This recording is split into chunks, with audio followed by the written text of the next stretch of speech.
இது ஒரு சொதப்பல் ரெசிபி. ரொம்ப காஸ்ட்லியான இன்க்ரீடியன்ட்ஸ் யூஸ் பண்ணி ட்ரை பண்ணேன். ஆனால் இந்த ஒரு ஹேபிட்னால இந்த ரெசிபி வந்து இப்படி சொதப்போம் அப்படின்னு நான் நினச்சி கூட பார்த்ததில்ல.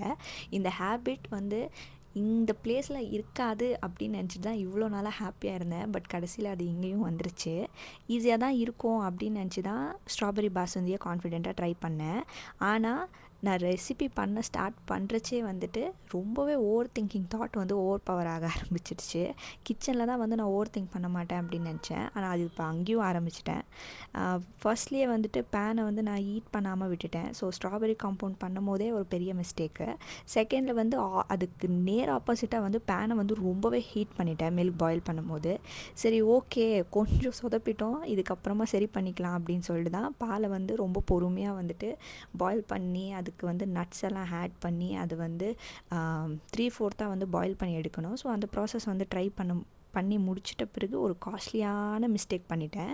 அது வந்து பாலில் வந்து ஸ்ட்ராபெரி காம்பவுண்ட் ஆட் பண்ண தான் நான் பண்ண பெரிய தப்பு. அது வந்து ஆட் பண்ண உடனே வந்து கர்டலாக ஆரம்பிச்சிருச்சு. சரி, என்ன பண்ணுறது அப்படின்னு யோசிக்கும் போது சரி, ஓகே, ஃபஸ்ட்டு எடுத்து ஃப்ரிட்ஜில் வச்சுட்டு அதுக்கப்புறம் ட்ரை பண்ணி பார்க்கலாம் அப்படின்னு சொல்லிட்டு அதை வந்து எடுத்து ஃப்ரிட்ஜில் வச்சிட்டேன்.